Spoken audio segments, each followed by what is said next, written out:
Мы хотим рассказать о человеке, которого все хорошо знают. Каждая мать хотела бы иметь такого сына. Любая страна гордилась бы таким гражданином. Поэтому так радостно говорить: наш Гагарин.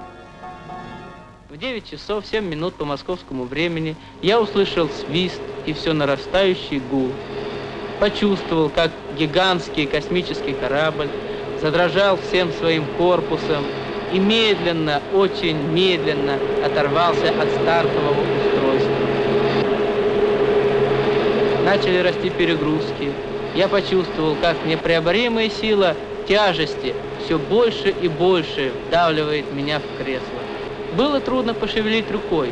Я знал, что это состояние продлится недолго, пока корабль наберет необходимую скорость и выйдет на орбиту вокруг Земли.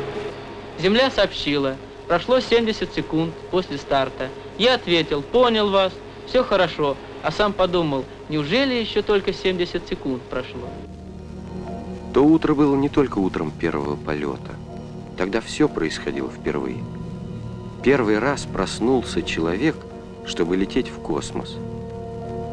Врачи рассказывали, что он прекрасно спал перед стартом. Академик Королев не спал, а он спал.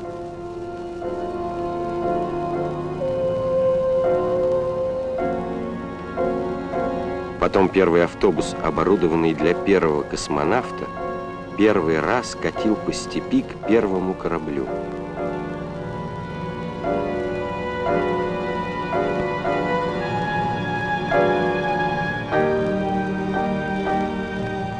Космонавты вспоминали, что у всех на лбу были синяки от его гермошлема.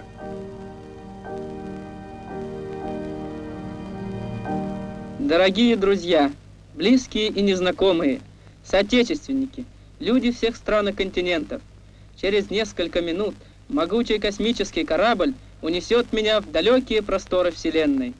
Что можно сказать вам в эти последние минуты перед стартом? Вся моя жизнь кажется мне сейчас одним прекрасным мгновением. Все, что прожито, что сделано прежде, было прожито и сделано ради этой минуты.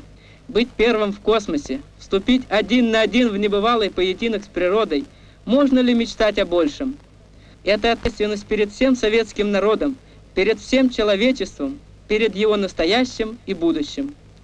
Сейчас до старта остаются считанные минуты. Как бы хотелось вас всех обнять, знакомых и незнакомых, далеких и близких.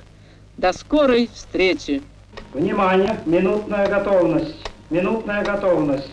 Президент, я Кедр. Вас понял, минутная готовность. Занимал исходное положение, занял. Поэтому несколько задержал с ответом. Прием. Ключ на старт.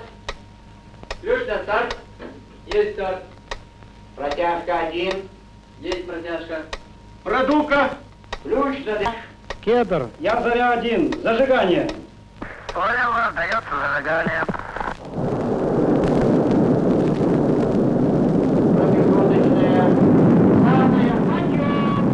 Желаю вам доброго полета. Я заря 1. Мы все желаем вам доброго полета. Все нормально. Поехали.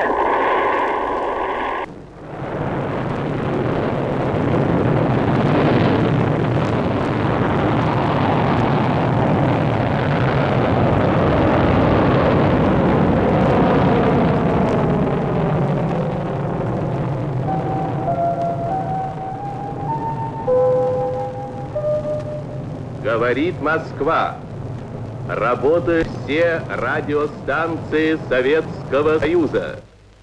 Передаем сообщение ТАСС о первом в мире полете человека в космическое пространство. Совершилось беспримерное. Полет Гагарина открыл новую страницу истории человечества. Советский человек на советском космическом корабле стал символом не только торжества нашей науки и техники, он стал олицетворением ума и труда своей Родины.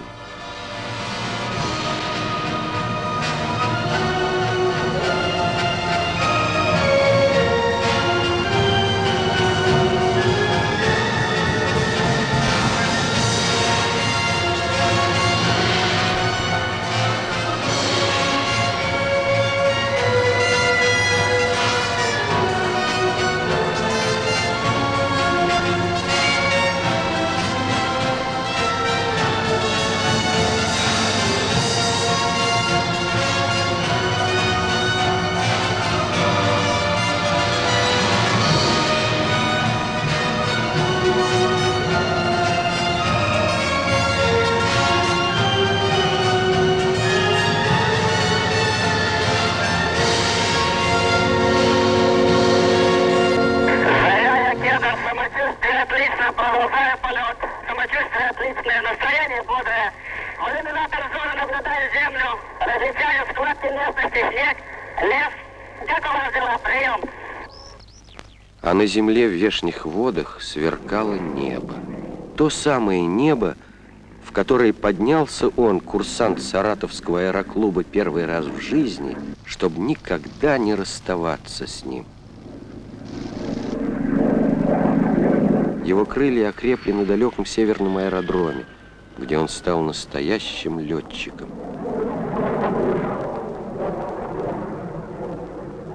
Но так далеко было еще до этого радостного слова «поехали». Никому неведомая работа требовала тщательной подготовки и необыкновенных тренировок.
Ракета Гагарина двинулась к старту.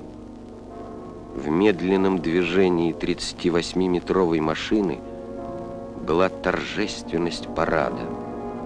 Это и был парад. Парад металлургов и химиков, аэродинамиков и прибористов, радиотехников и электронных дел мастеров. 20 миллионов лошадиных сил сокрыты внутри этого колосса, который вобрал в себя вершинные достижения человеческой мысли.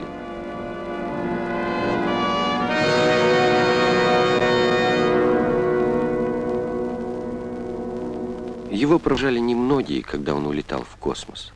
Немногие знали о том, что он полетит. Мама не знала. И вдруг приходит ко мне старшего сына жена, невестка.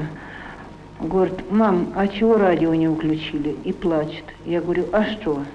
Да, говорит, Юра. Я говорю: наверное, на самолете разбился. Она говорит: в космосе. Ой, ну тут и Зоя закричала: ой, что ж он наделал? У него таких две малютки. Что это он наделал? Мы заплакали.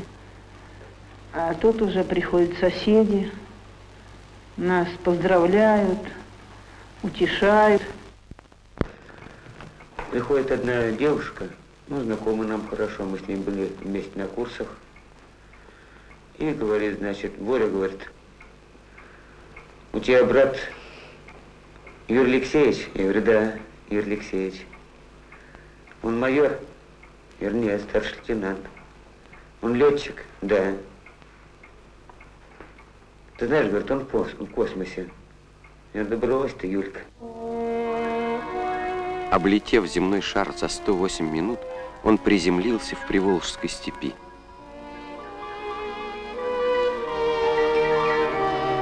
Он торопился успокоить мир. Он хотел сказать ему, что он жив, здоров, что он вернулся и сделал то, о чем мечтали люди.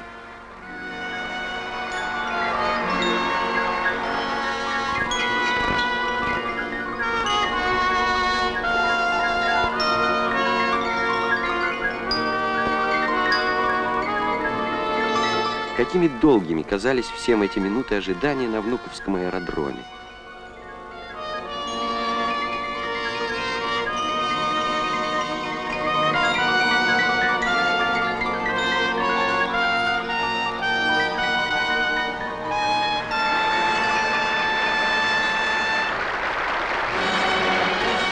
Помните, как он появился, плотный, крепкий, как зашагал по красной ковровой дорожке.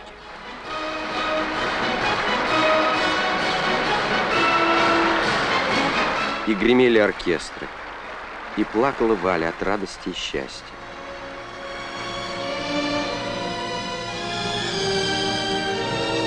И не верил отец, что все это из-за его Юрки, что такое силище людей славит его сына.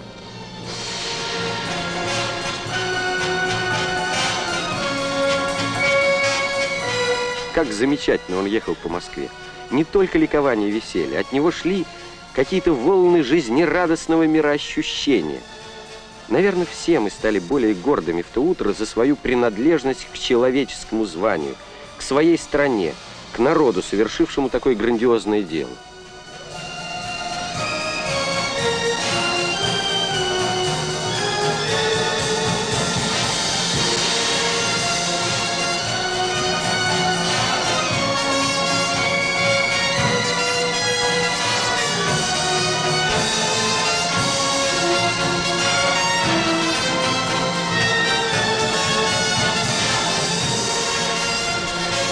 Тысячи людей улыбались ему, и он улыбался всем в ответ, немного смущенный и бесконечно счастливый.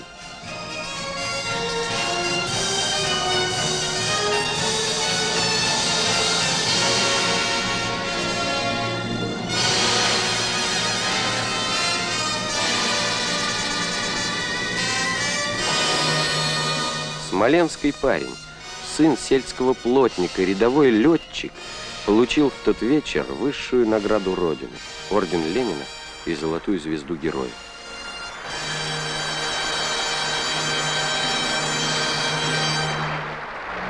Весь мир хотел увидеть Гагарина. Среди наших современников не было человека, которого так хорошо знали и так искренне любили.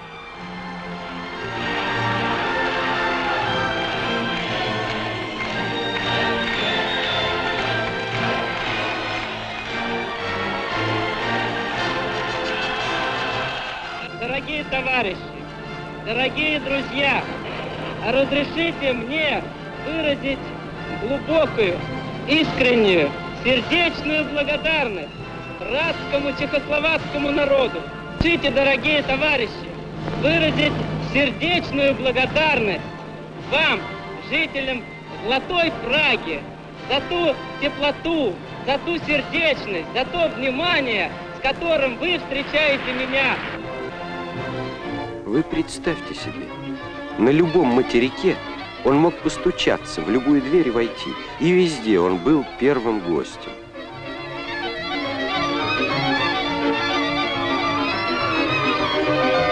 Необыкновенно было обаяние этого человека.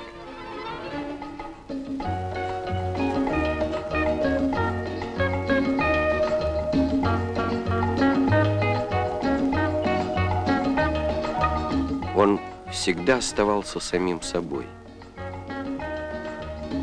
И тогда, когда стоял он на самой высокой трибуне,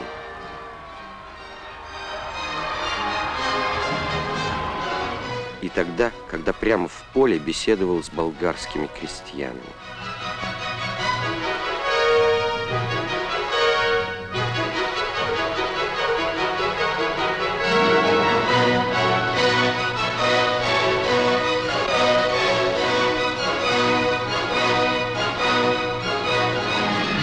Почему так любили его люди? Конечно, он молод, красив, у него такая улыбка. Да, это правда. Но этого мало. Просто это был родной человек для миллионов людей.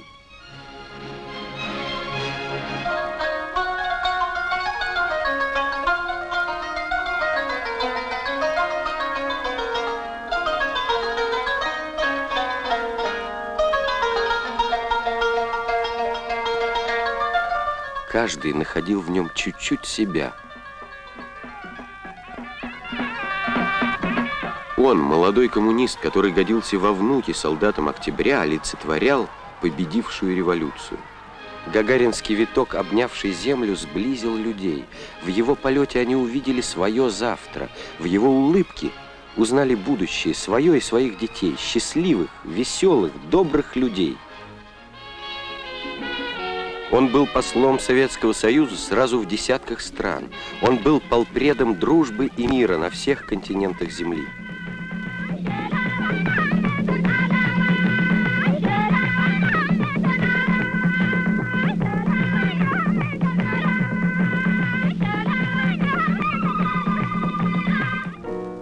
Непонятно, как его на все хватало. Конец его космического полета стал началом нового земного труда. Вместе с друзьями-космонавтами Юрий Гагарин становится слушателем Военно-воздушной инженерной академии. Сергей Павлович Королев говорил: «Юра — олицетворение вечной молодости русского народа. В нем счастливо сочетается природное мужество, аналитический ум, исключительное трудолюбие. Если он получит надежное образование, то мы услышим его имя среди самых громких имен советских ученых».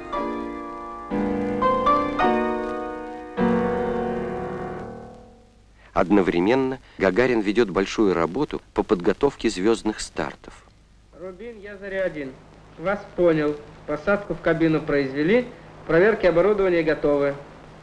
Проверку оборудования закончили.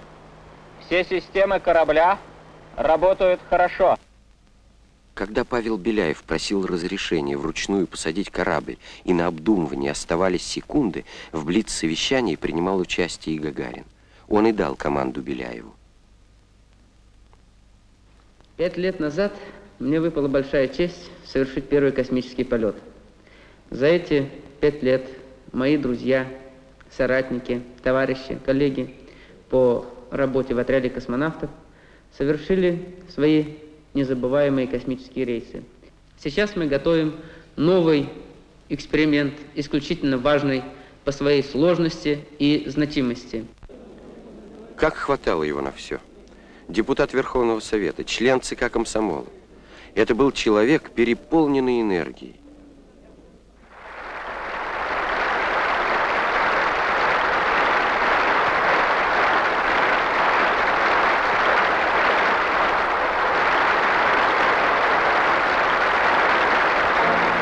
Где бы ни был он помнил родной Гжатск, понимал, что нет большего счастья для отца и матери, чем вот так пройти с ним по улицам. Куба, свободная территория Америки.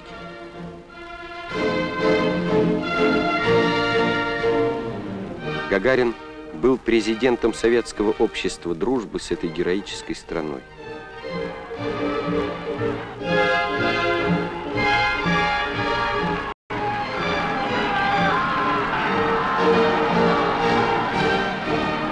Каждый человек справедливо считал, что Гагарин прославлял его и его народ. Принять его было честью для глав правительств и крупнейших политических деятелей мира.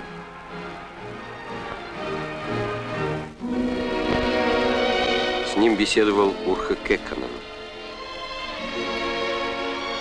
Он был гостем Джавахарлала Неру.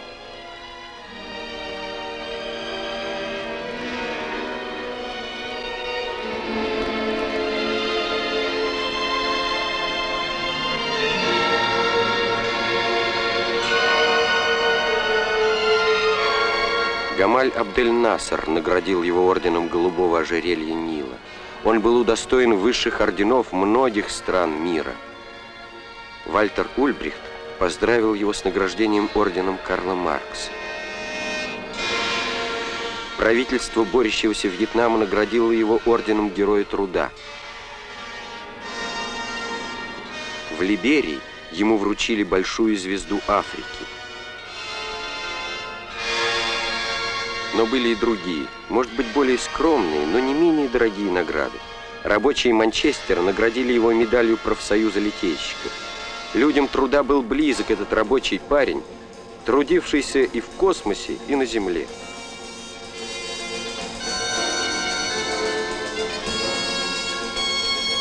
Сотни рабочих рук тянулись к нему на датских судоверфях.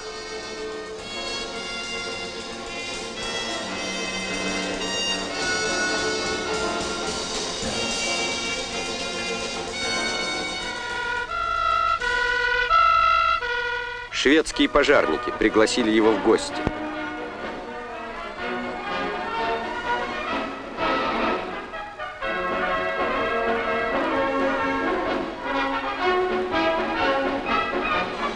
Он был кумиром мальчишек, и этих шведских, и этих из Норвегии.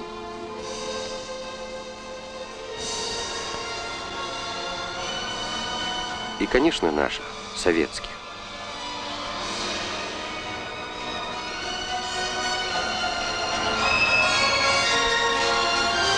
Он стал гражданином планеты, когда ему было 27 лет. Только 27. В Англии ему подали автомобиль с номером ЮГ-1, Юрий Гагарин-1.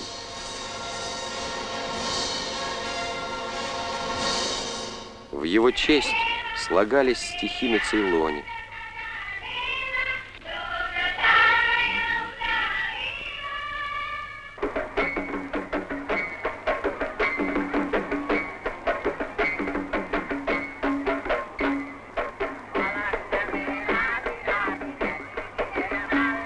В его честь звучали песни о нем, написанные в Японии.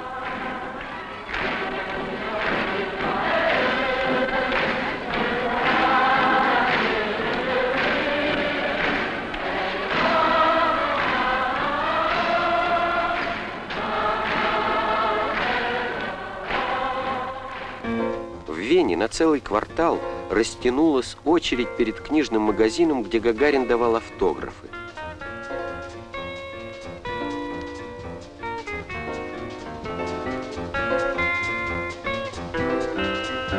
Вот взгляните, конца не видно. Сколько автографов он роздал. Он говорил, оказаться в центре внимания всего мира – это довольно-таки обременительная штука. Толпились кинозвезды, просили подписать фотографию.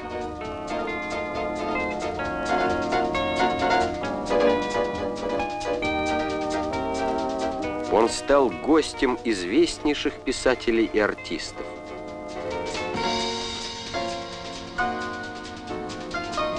Ну, давайте откровенно. Могла у молодого парня от всего этого закружиться голова? Ведь должна была закружиться, и не закружилась. Он ясно понимал, что находится на вершине пирамиды, в основании которой лежит труд тысяч людей его страны.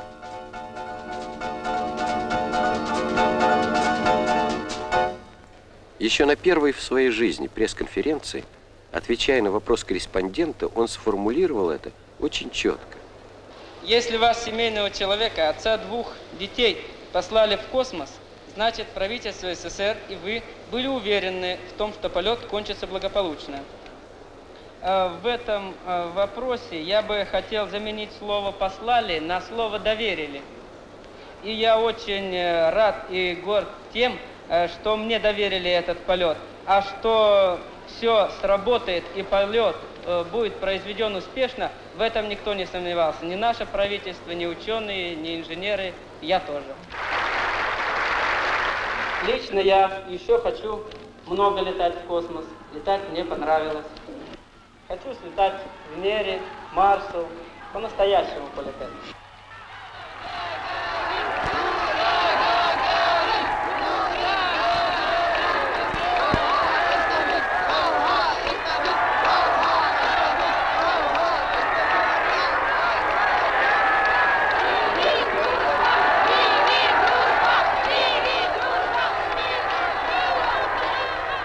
Я привез вам самые искренние пожелания советской молодежи, всего советского народа, чтобы этот фестиваль еще больше укрепил дружбу между молодежью различных государств, чтобы этот фестиваль еще дальше отодвинул ненавистное всем людям на земле слово «война». А еще он был просто папой. Папой 2 маленьких девочек.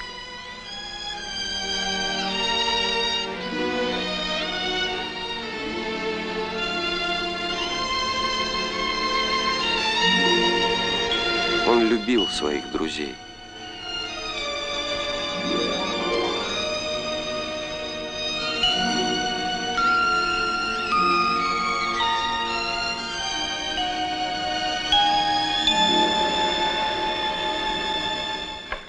еще загадку тебе загадать? Нет ног, а хожу, рта нет, а скажу. Когда обедать, когда спать, когда работу начинать. Часы. Правильно, Лена? Правильно. Все она знает. Давай дадим ей какую-нибудь такую загадку, чтобы она не знала.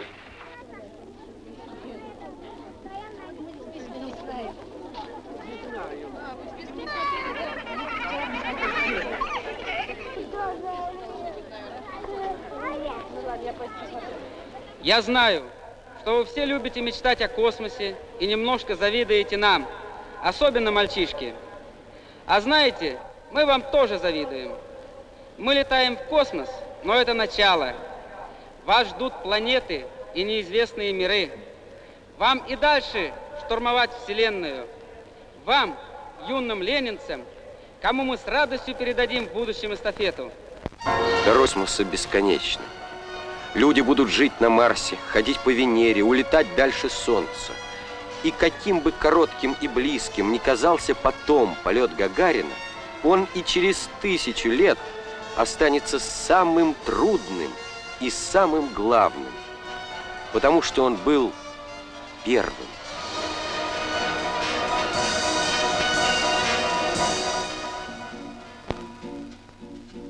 Вспомним о нем, жить рядом с ним нам с тобой повезло. Вспомним о нем, нам он оставил любовь и тепло. Все он оставил живым, кроме права делать зло. Вот мы о нем говорим, и на сердце светло. Мы снова вспомним о нем, о ласковом друге своем. Вспомним звездный причал и учебный штурвал, как нас Юра в полет провожал. Юра в полет провожал.